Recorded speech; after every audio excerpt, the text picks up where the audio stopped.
The sword sang to Marcus in his dreams. A melody both beautiful falar de Araba, that had haunted him for 27 nights. He ignored it the first time, dismissed it as stress from his work at the forge.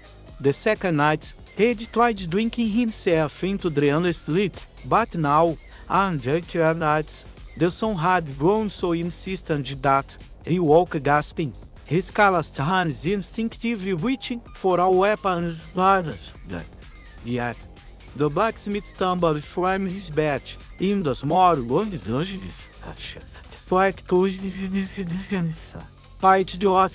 through his window.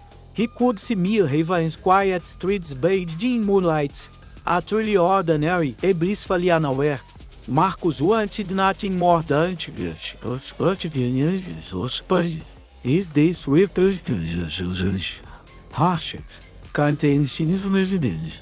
the sun had added. It pulled at him like invisible threads, drawing him downstairs to his workshop. He stood in their customary places, the forge's embers glowing faintly in the darkness, but there, leaning against the wall, where no sword had been, when he'd closed up that evening, stood a blade that made his breath catch. The weapon was magnificent in that it transcended mere craftsmanship. It still gleamed with an energy. The blade inscribed with flowing script in a language Marcus couldn't read but somehow understood. The crossguard was wrought in the shape of wings, and the beheld a gem that pulsed in with a weight the sun still echoing. Don't touch it, Kamaisen screamed. This was magic, old magic, the kind that changed lives, and rarely for the better. Marcus had fought in the border, or had seen enough blood and death to last several lifetimes. With retort, who lived quietly and his hand closed around the grey panel. The moment flash met metal, the workshop exploded with light. Imagens cascaded de consciousness battlefield spanning millennia, warriors who wielded this blade before him, victories and defeats, glory and tragedy. And beneath it all, a presence. The sword was aware. Conscious in a way no inanimate object should be, it studied him with ancient patience, measuring him against countless pairs de 6 SURS. Ly. A voice said directly into his thoughts, neither male nor female, resonant with age and power. He had begun to fear you would refuse the core. Marcus paranoid. That would have been inconvenient. Marcus tried to release the sword. His fingers wouldn't obey. What are you? He managed. Primeiro Donchans, forged in the first stage as the world still locked in mansions. Primeiro on purpose given for, will give an edge. Adieu, excellence. Are my chosen bearer. There was amusement in the sword's mental tone. Your reluctance is not done irrelevant. We have work to do. You don't want any work, Marcus said firmly, finally managing to set the blade down. His hand tingled where the sun had shifted, becoming more insistent. Find someone else. I'm done with Warsons. This is not a request. Donchard's light pulsed brighter. Even now, the others are waiting. Night Esperas found her better in the northern wastes. Stormcaller chose his in the coastal cities. Earthshaker sleeps beneath the mountains, waiting. We are the Eternal Blades, forged to prevent a catastrophe that cycles through history like seasons. That catastrophe is returning, and we must be ready. Then wake up some heroes, Marcus said. People who actually want to save the world. Primeiro just want to make horseshoes. Heroes are overrated. Donchard replied dryly. They die dramatically and accomplish little of lasting value. We choose those who will survive what's coming. Your reluctance is precisely why you are suitable. You understand loss, fear, and the cast of violence. This qualities will serve you better than any amount of vigor carrot. Before Marcus could formulate a response, his workshop door burst open. A woman stood in the doorway, backlit by moonlight. Her hand resting on the pommel of a dagger at her belt. She was perhaps 30, with dark skin and silver-streaked hair pulled into a tight braid. Her eyes found Downshot immediately, and her expression shifted from weariness to resignation.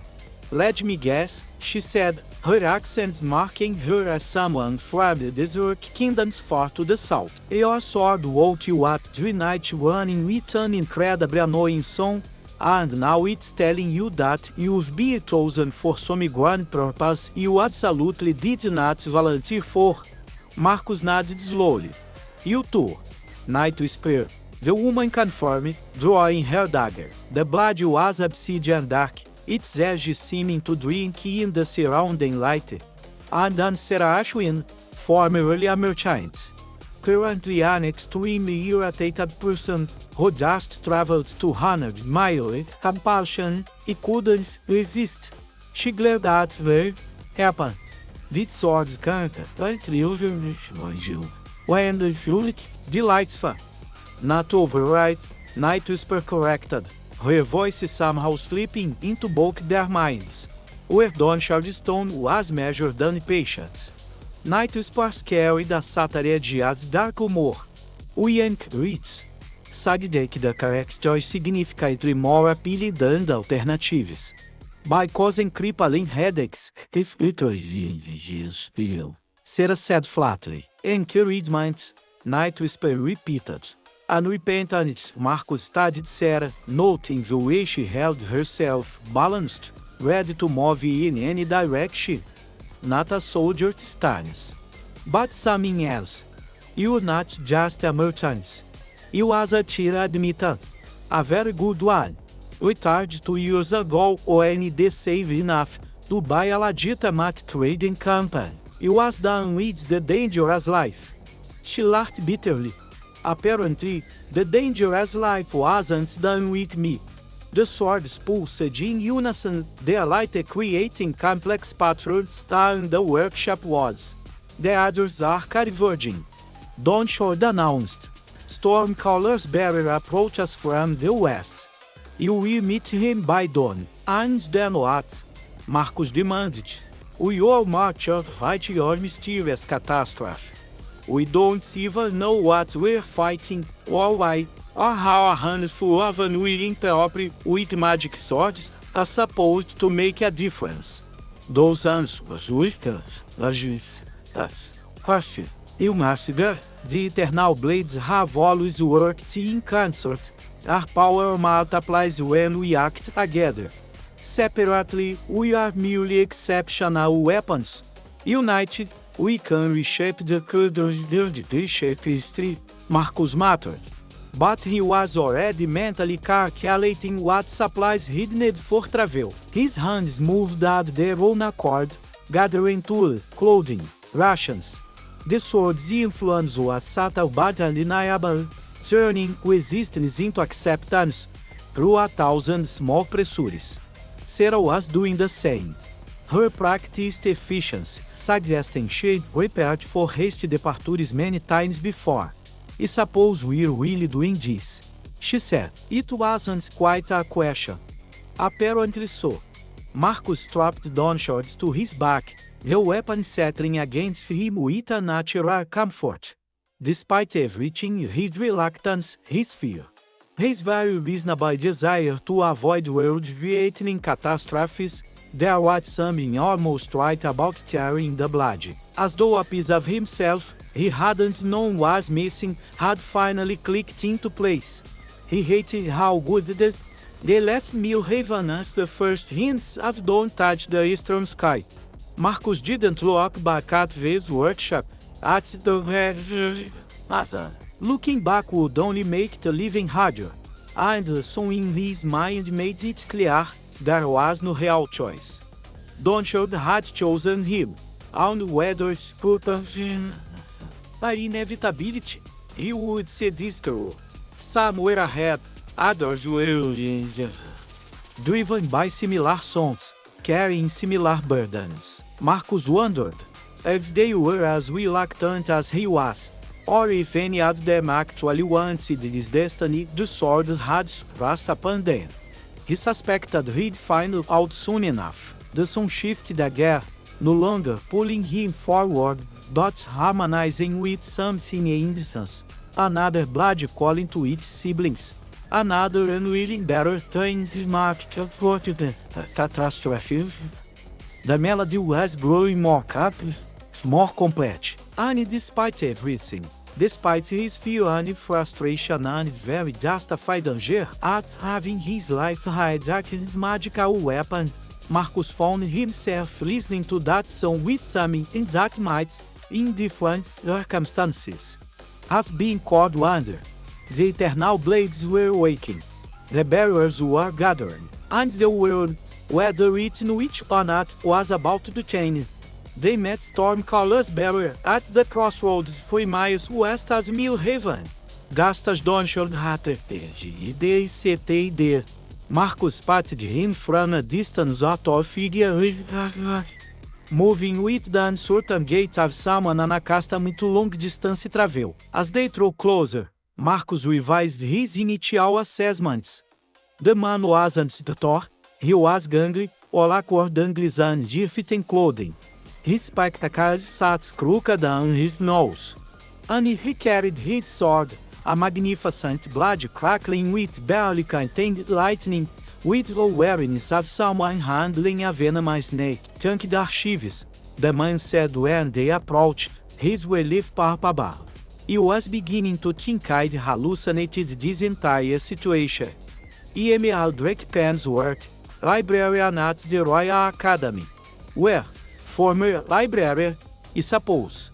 Given that I just abandoned my post to follow a singing sword across the countryside, he pushed his spectacles up nervously. This is insane, isn't it?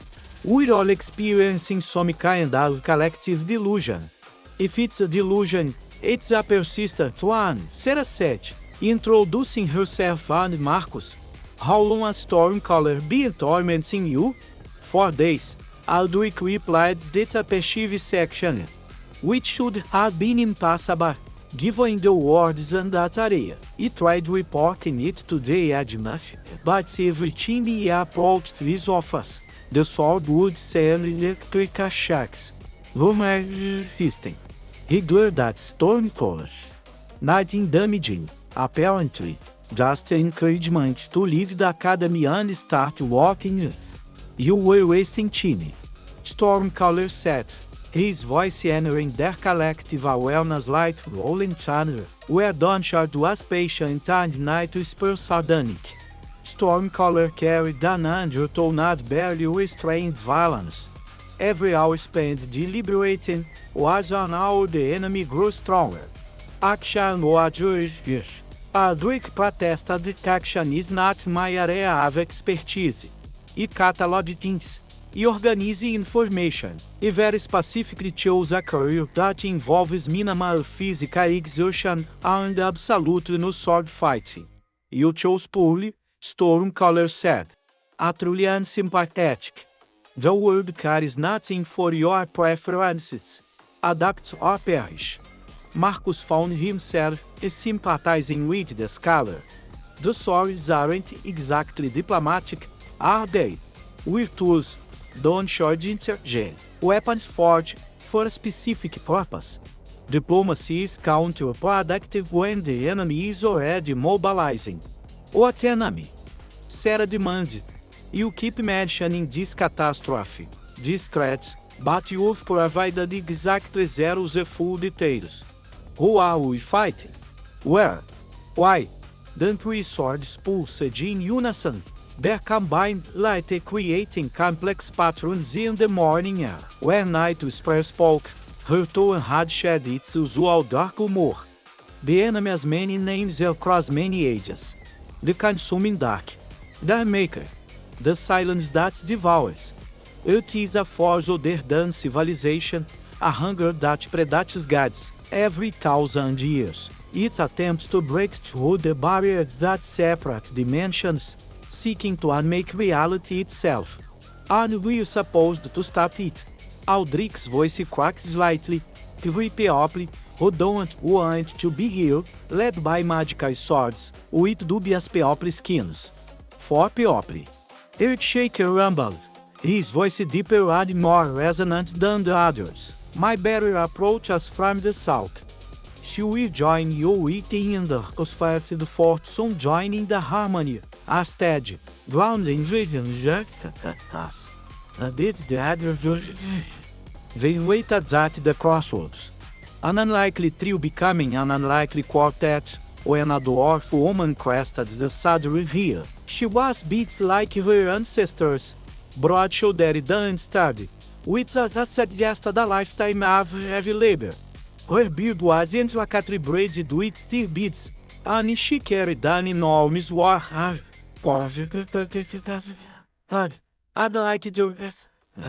She didn't look particularly unhappy about her situation. Carairon fought, she announced. Patient Secret Mountain Instinct is there. Stonemazão by trade. Apparently chosen better de oversized chunk of five-ish. She patted her shakers half affectionately, though her words were harsh. And before you was, I'm not thrilled about abandoning my workshop in the middle of a commission. But my grandmother told me stories about the eternal blades when primeiro was a child. If they're waking, then something truly terrible is coming, and I'd rather face it standing than cower. Finally, Earthshaker said with obvious satisfaction, a barrel with proper perspective. Don't let it go to your head, Kira told her weapon. I'm still furious about it 4 more weeks, and I'd have finished Cathedral's foundation work. Now someone else will get the credit. Despite the situation's gravity, Marcus smiled. There was something refreshing about Kara's straightforward pragmatism, so different from his own conflicted reluctance or Aldrich's near panic. Sarah was studying the dwarf with professional interest. You don't seem surprised by any of this. My Peoply have longer memories than humans, Carol replied. The last time, the Eternal Blades woke was 970 years ago. My 17 times great-grandfather wielded Earthshaker against the consuming dark at the battle was Shattered Beaks. He survived, barely, and made sure his descendants knew what to watch for. She looked at each of them, the swords to bearers, who can survive with the not mere, not champions, survivors. Comforting, Aldrich mattered. The swords pulsed again, and this time the harmony was complete. 4 voices singing in perfect synchronization, 4 lights creating patterns that overlay reality itself without their strange geometry. Marcus felt the connection between the solidifying not friendship exactly, but something deeper. They were linked now, bound by the blades they carried, and they would face. The consuming dark stars in late Savage. Don Shard announced. 3 weeks, perhaps 4, before its vanguard traditional barriers. We must reach the sanctuary of Earth before then. It holds the knowledge you require the techniques for wielding as injured, the strategies employed by previous bearers, and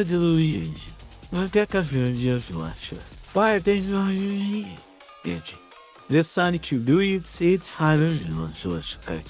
Kira said, through hostile territory, across the blasted wastes, past numerous bandit kingdoms, and at least 3 active war zones. Even moving fast, we're looking at 2 weeks minimum. Then we'd better start moving, Sarah said. Though her expression suggested she was already calculating logistics. We'll need supplies, mounts, probably some additional weapons for those of us who aren't sword fighters. You can't fight, Aldrich said desperately. I've never held a weapon before Stormcaller chose me. I'll be useless in combat. You will learn. Stormcaller said flatly. Or you will die. The choice is yours. Marcus saw the Scholars face go pale, and something in him rebelled against the sword Scholars were teaching. He said, surprising himself. If watching the boss clearly had combat training, carrots between us. We can give you the basics. Why? Aldrich asked. We are being forced together by magical weapons. We don't owe each other anything. Marcus admitted, but we are stuck in this together. If you see what happens when soldiers don't trust their companions. They die. Daily he looked at the other. We didn't choose this. But we can choose how we handle it. We can be four individuals forced into cooperation, or we can actually work together. Sarah studied him for a long moment. Then nodded. The blacksmith as a point. I've worked with reluctant partners before, it's never unless you establish ground rules. She turned to Aldrich. Combat basics every morning and evenings. No exceptions. If you're going to carry a legendary, you need to at least get the point, isn't it? I'll teach you push, carada, balance, lever. How to let the weapon's weight do the work. Hammers and swords aren't all different in the fundamentals. Aldrich looked overwhelmed but grateful. Thank you. Thank you. Senament note. 90%. Though her tone had softened slightly. Now move. Every moment wasted is ground given. They set off logic. For strange as they walked, the swords began to harmonize more fully, their souls interweaving into something greater than the sum of their parts. Marcus felt it in his sense of as pieces fitting into a larger picture. He still didn't want this destiny, still resented being chosen without consent, having his peaceful life disrupted by forces beyond his control. But walking alongside Sarah, Aldrich, and Tara, listening to their stories and complaints and occasional laughter, Marcus began to understand something the swords had known from the beginning. Reluctant heroes might not seek glory, but they understood castes in ways the eager never could. They would fight not because they wanted to, but because someone had to. And that reluctant determination, forged in the fire of unwanted responsibility, might be exactly what the world needed. The song continued, growing stronger with every mile. The blasted waste slid to their reputation as the worst terrain Marcus had ever traversed. What had always been fertile farmland, according to Aldrich's historical accounts, was now a scorched landscape of orchard and toxic dust. The catastrophe that had created this desolation had occurred 300 years ago, one of the consuming Dark's previous attempts to breach reality, and the land still hadn't terrified. They'd been traveling for 9 days, and the journey had forged them into something resembling a functional team. Aldrich could now hold Stormcaller without looking terrified. Though his sword forms remained technically atrocious, Sarah had revealed a dry sense of humor that emerged during their evening camps.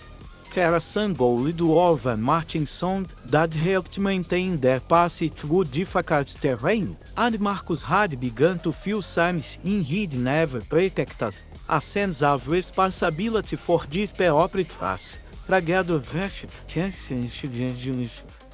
The swords had sharing fragments of history and tactical advice. Marcus learned that Dawn should die the previous bearers, across 4,000 years. Some had been legendary warriors, others had been farmers, merchants, scholars, orderly, called to extraordinary capacities. Most had surveys there from radars. The sanctuary is a Caranas. Consulting a map inscribed on treated leather. According to Earthshaker's memories, it's built into the cliff face of the Northern Canyon War. They crested a rise, and Marcus stopped abruptly. The sanctuary was indeed visible, a magnificent complex of towers and halls carved directly into red stone. Its architecture predating any current civilization. But that wasn't what made his blood run cold. Surrounding the sanctuary were perhaps 200 soldiers that are more. Their banners bearing the symbol of the Catalan, a mercenary company, known for working with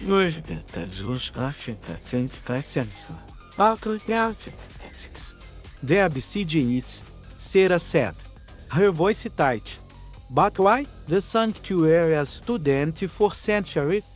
Not empty, Nitus corrected. Dormant. And clearly someone has discovered its significance and decided to claim it first. As they watched, a section of the sanctuary's outer wall exploded outward, shattered by some kind of siege weapon. Marcus's combat instincts, dormant for 6 years, roared back to life with uncomfortable familiarity. We could fight 200 soldiers. That's suicide. We don't need to fight them more, Kara said thoughtfully. We just need to reach the sanctuary and activate its defenses. According to the old stories, the building itself is a weapon when properly awakened. It was designed to protect the knowledge within. Correct, Earthshaker rumbled. But activation requires all 4 eternal blades working in concert, channeling power through the sanctuary even, which means you must reach the heart of the impossible. Alduin said flatly. We're 4 people against an army. 4 people wielding weapons as bone collar counter. Trusting their power. More importantly, trusting each other. Marcus met Sarah's eyes, then Kara's, then Aldrich's. He saw his own fear reflected back, but also something else: green determination.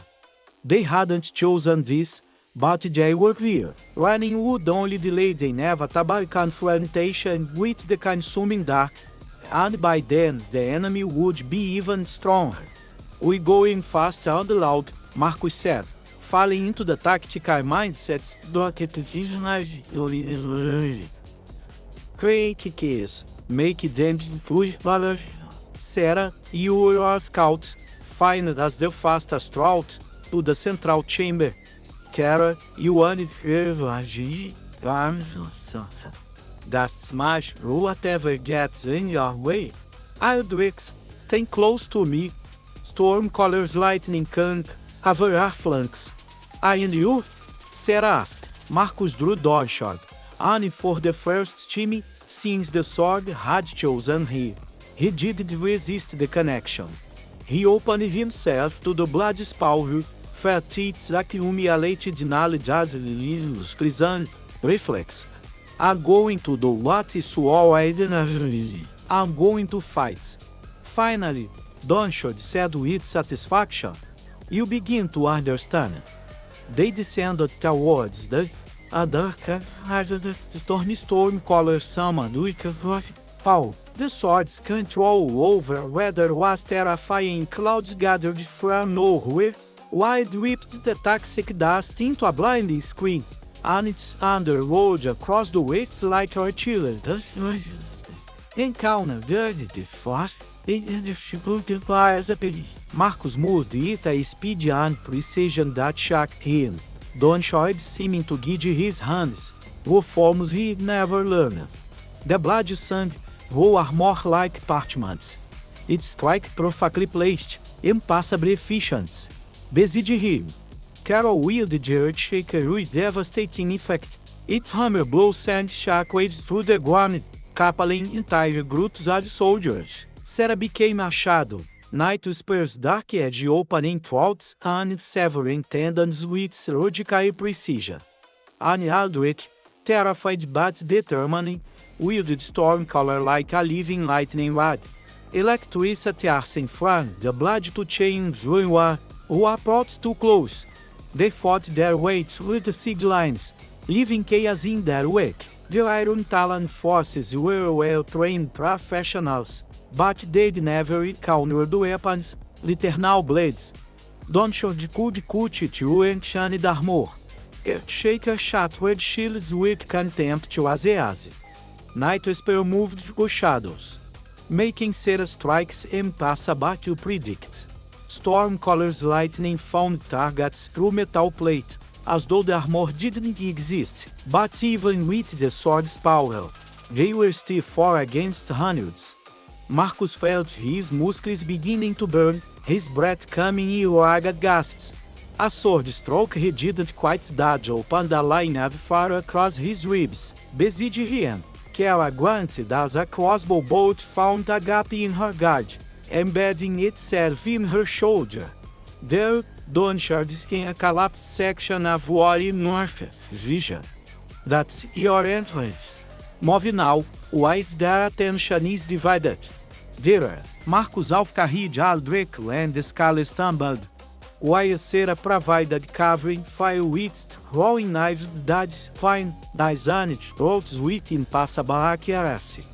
They tumbled into the sanity, where dust as a company of Iron Talon soldiers or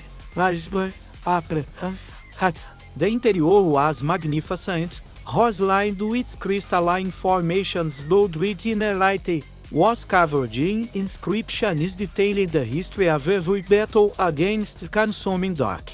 Chambers filled with weapons and armor from 100 different eras. But there was no time to appreciate the architecture. Behind them, soldiers poured through the breach. The central chamber is 3 levels down, Kara said, pulling the crossbow bolts from her shoulder with a grimace. Earthshaker can sense it. They descended through passages that seemed designed to confuse invaders. Following the sword's guidance behind them, the sounds of pursuit grew closer. The Iron Talon forces knew the sanctuary's layout better than they did. Someone had clearly been studying the complex before the siege began. They burst into the central chamber to find they weren't the first arrivals. A woman in ornate robe stood before an altar at the chamber's heart. Her hands weaving complex patterns, power crackled around her, walking there into impassable geometries. She turned at their entrance, and Marcus saw eyes that held no humanity dust called calculation. The eternal blades, she said, her voice carrying harmonics that made Marcus stitch. How convenient! You was going to hunt you down individually, but you've delivered yourselves directly to me. The Harbinger, Donshard said, his mental voice sharp with alarm. The consuming dark sends them ahead to prepare its arrival. She's trying to corrupt the sanctuary's defenses, turn them into a gateway instead of a barrier. You can't stop what's coming, the Harbinger continues. The silence that devours will make this reality, and from its ashes, we will build something perfected. Something without suffering, without desire free will, without existence, Sarah Connor. Night Spear praise. You promising oblivion dressed as utopia. The Harbinger smiled, and you offering continued suffering dressed as freedom. At least my promise is honest. The fights that followed redefined Marcus's understanding of combat. The Harbinger wielded magic that violated the impassable geometries that made distance meaningless and inconsistent. One moment she was across the chamber, the next, her corrupted energy was slamming into Kara's hastily raised shield. Earthshaker absorbed the blow, Doc cracked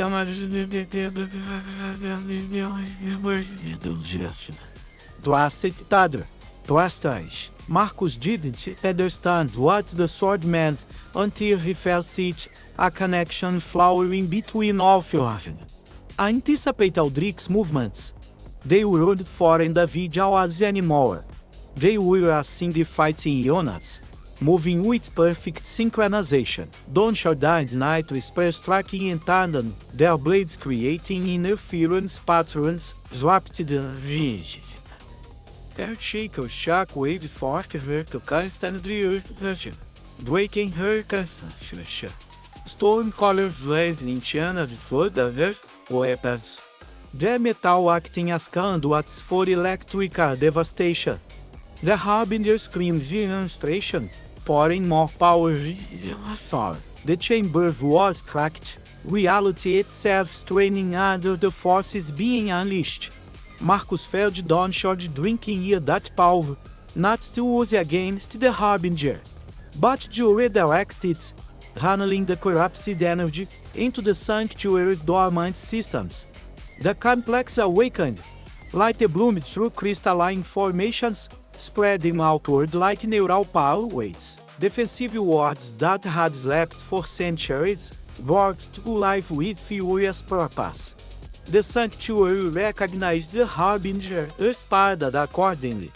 The woman had shimmy for one final course before the building's defenses incinerated her, leaving nothing but ash and the fading echoes of her corrupted magic. In the sudden silence, Marcus became aware of Malta poising simultaneously.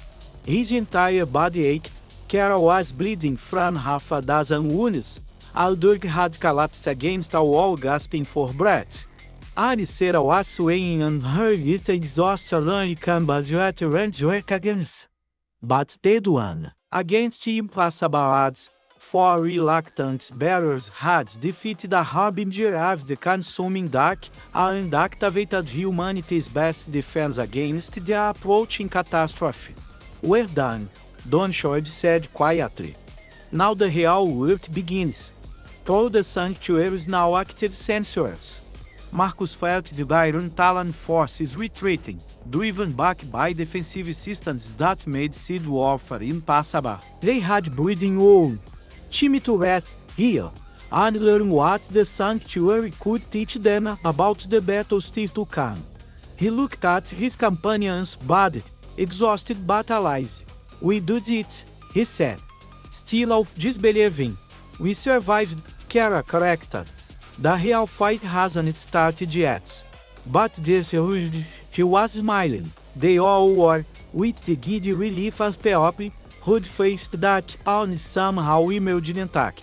The eternal blades hammed contentedly, their song harmonizing into something that sounded almost like pride. The sanctuary revealed its secret slowly over the following week. Its crystalline archives contained knowledge spanning for millennia.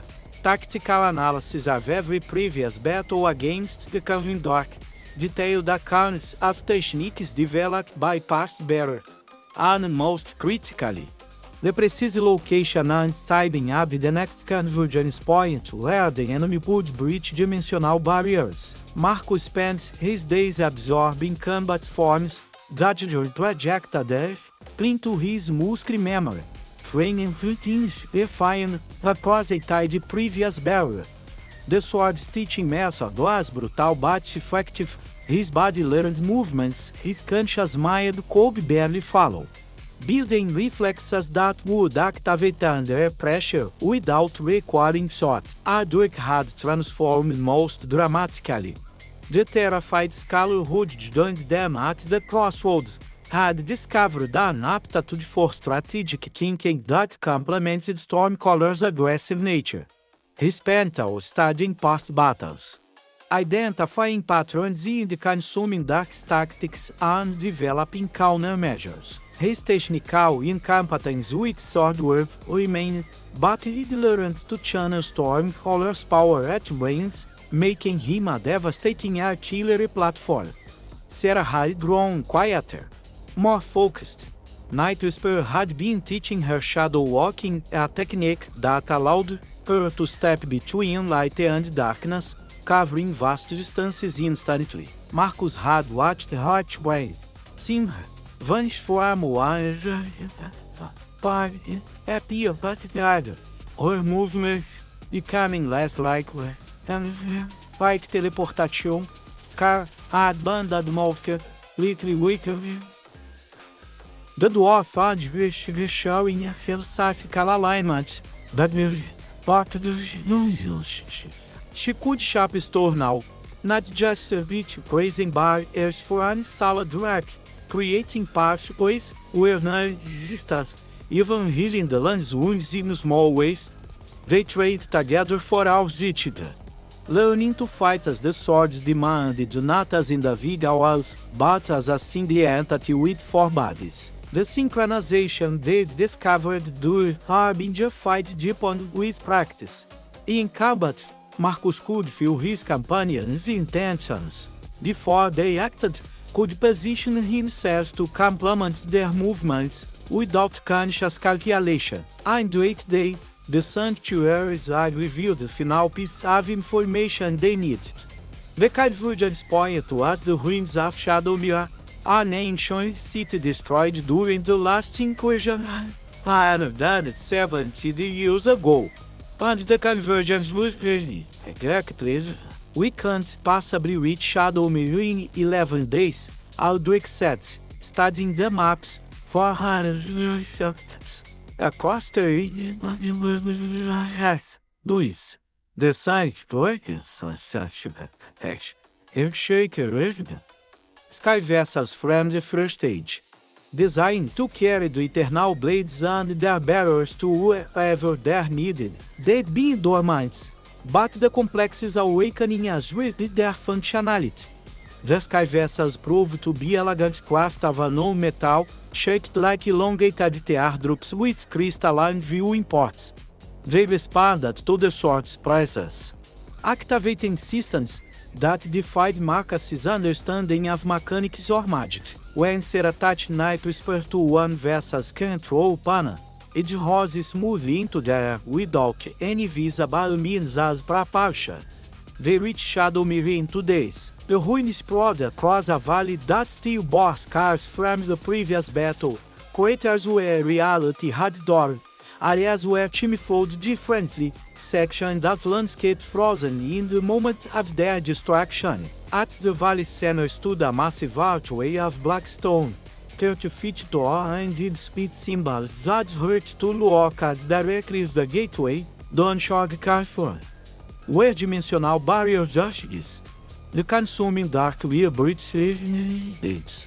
We must beware. They established a defensive position, using tactics gleaned from the sanctuary's archives.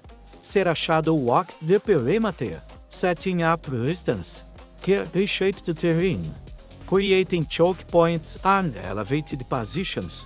Aldrich prepared spermatrices that would channel color's power more efficiently. Quad Marcus, drawing the planned their defensive strategy. The swords had explained what would happen.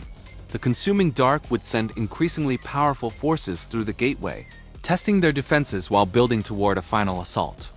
The first waves would be manageable, corrupted creatures and minor entities. The middle waves would require all their skill and the sword's power. And the final wave would feature the consuming dark's champion, an entity of such power that only the 4 eternal blades working in perfect concert could hope to defeat it. What happens if we lose? Aldrich asked on the second night. Reality unravels, Stormcaller said bluntly. Not immediately, not dramatically, but steadily, inevitably. The laws that govern existence will erode. Magic will become unstable. Matter will forget how to maintain cohesion. Within a decade, perhaps 2, the world will simply cease. No pressure then, Sierra muttered.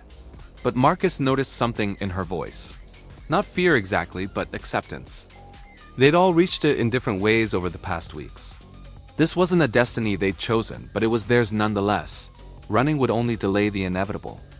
Better to face it standing, surrounded by people who understood the weight of unwanted responsibility. The first wave struck at dawn on the 3rd day. Corrupted creatures poured through the gateway. Things that had once been animals or people, but were now twisted into forms that violated natural law. Marcus and his companions met them with coordinated precision, the months of training transforming them into an efficient killing machine. Dawnshard sang through corrupted flesh while Nightwhisper's darkness devoured the enemy's cohesion. Earthshaker's shockwaves shattered malformed bone and twisted sinew. Stormcaller's lightning reduced entire groups to ash. They fought for hours, until their arms burned and their voices grew hoarse from shouting warnings and encouragement to each other. The second wave came at nightfall. Entities of pure malevolence given temporary form, creatures that existed only to unmake. These were harder, requiring the sword's full power to banish. Marcus felt Dawnshard drawing on his life force to fuel its attacks, using his determination and will as a battery for its devastating strikes. They survived the night through teamwork and desperation. Kara held the center, an immovable anchor around which the others could maneuver. Sarah struck from shadows, eliminating targets before they could coordinate. Aldrich provided artillery support, his lightning strikes precisely targeted to prevent the enemy from overwhelming their positions. And Marcus became what Dawnshard had been shaping him into, not a soldier but a conductor, orchestrating their defense into a symphony of controlled violence. The third wave came at noon, and with it the champion. It emerged from the gateway like a wound in reality, a towering figure of absence and hunger, its form constantly shifting between states of matter and energy and something that was neither. Where it stepped, the ground cracked and time stuttered. Its voice, when it spoke, carried the weight of uncounted devoured worlds. "You cannot stand against the inevitable," it said. "I am the herald of silence, the end of all songs. Your weapons are echoes of a dead age. Your determination is admirable, but irrelevant. Lay down your blades and accept peace. Accept nothingness." Marcus felt terror unlike anything he'd experienced in the border wars. This wasn't an enemy that could be fought with tactics and skill. This was entropy given form, the heat death of the universe compressed into a single entity. Every instinct screamed at him to run, to hide, to accept the herald's offer of peaceful oblivion. "Now you understand," Dawnshard said quietly. "This is what we were forged to face. Not armies, not monsters, but despair itself. The temptation to surrender when fighting seems futile. And how do we beat it?" Marcus asked, voicing the question for all of them. By refusing to surrender. By choosing struggle over peace. By insisting that existence, with all its pain and chaos and uncertainty, is worth preserving. The herald attacked, and reality bent around its assault. Marcus felt time slowing, felt his body beginning to unmake at a molecular level. But Dawnshard was there, anchoring him to existence through sheer stubborn will. Around him, his companions faced similar dissolution and resisted. They fought not as four individuals, but as one being with four hearts. Their movements synchronized completely, the sword's power flowing between them like blood through veins. When Marcus struck, Sarah's darkness amplified his blade. When Kara raised Earthshaker, Aldrich's lightning channeled through the weapon. Their attacks built on each other, creating resonance patterns that the herald couldn't counter. The battle raged across the valley, destroying what remained of Shadowmere's ruins. Marcus lost track of time, lost track of individual moments, experienced the fight as a continuous flow of motion and reaction. The herald was impossibly powerful, but they had something it lacked: connection. Four reluctant bearers who'd learned to trust each other, to fight for each other, to refuse surrender even when victory seemed impossible. In the end, it was that connection that won. The herald's power was vast but solitary. It couldn't comprehend cooperation, couldn't understand how four small lights could burn brighter together than any single flame. When the final blow came, all four eternal blades striking as one, channeling the collective will of their bearers, the herald of silence fell. It didn't die exactly. It simply ceased to be, unraveling back into the dimensional void from which it had emerged. The gateway sealed behind it with a sound like reality sighing in relief. Marcus collapsed, every muscle in his body screaming. Around him, his companions did the same. Four people pushed beyond endurance, held upright only by the swords they carried. For long moments, they simply breathed, processing the impossible fact of their survival. "We did it," Aldrich finally said, his voice filled with wonder. "We survived," Kara corrected, echoing her words from weeks ago. But this time, she was laughing, the slightly hysterical laughter of people who'd faced oblivion and somehow emerged intact. "You did more than survive," Donshoot said, his mental voice carrying something that might have been pride. "You proved worthy." 4 reluctant bearers who became something greater than the sum of their parts. The consuming dark will return in another 1,000 years, but today, you've given reality time to continue. Marcus looked at Sarah, Aldrich, and Kara, at companions forged in unwanted destiny and proven in impossible battle. They'd started as strangers forced together by singing swords. They become something else entirely. "So what now?" Sarah asked. "The swords got what they wanted. Are we free to return to our previous lives?" "You are free to choose," Night Whisper said. "The immediate threat is ended. You could return to your forges and libraries and merchant companies, or Marcus prompted, or you could remain as bearers. The world always needs protectors, even when it doesn't face apocalyptic threats. Smaller evils still require opposition, and the 4 of you have proven exceptionally effective at providing it." Marcus considered the offer. His workshop in Millhaven seemed impossibly distant now, a dream of simplicity from a different life. He could return to making horseshoes and repairing plowshares, could reclaim the quiet existence he'd built after the border wars. But looking at his companions, feeling the connection forged through shared struggle, Marcus realized something. He'd spent 6 years running from purpose, hiding in ordinariness because extraordinary things had cost him too much. But running had never brought peace, just different flavors of emptiness. "I'm staying," he said. "Not because I want to save the world again, but because I finally found something worth fighting for." He gestured at the others. "People who understand what it means to carry unwanted responsibility. Who choose to stand anyway." "Poetic," Sarah said dryly, but she was smiling. "I'm in too. My trading company can manage without me. Turns out I'm better at fighting impossible odds than negotiating shipping contracts.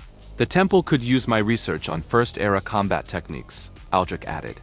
"And someone needs to keep Stormcaller from getting too aggressive with its next bearer." He paused. "Assuming we survive long enough to need next bearers." "We will," Kara said with dwarven certainty. "Because we're not doing this alone. We have each other. And apparently, we have magically singing swords with millennia of accumulated wisdom." "Singing," Donshoot corrected. "We prefer the term communicating through harmonically synchronized emanations. You're singing swords," Marcus said firmly. "Accept it." The eternal blades hummed in unison, a sound that might have been resignation or possibly amusement. Their light pulsed gently, washing over the 4 bearers with warmth that felt almost like approval. As the sun set over Shadowmere's ruins, Marcus and his companions began the journey back to civilization. Not as reluctant heroes forced into service, but as chosen protectors who'd found their purpose in the last place they'd expected, in each other, and in the songs of ancient blades that had refused to let them hide from their potential. The world would always need defenders, and 4 reluctant bearers had discovered that defending it, together, was the most meaningful thing they could possibly do. The eternal blades sang on, their melody no longer a compulsion but a celebration. And in the harmony between sword and bearer, between individual will and collective purpose, something beautiful was born. A song that would echo through ages yet to come.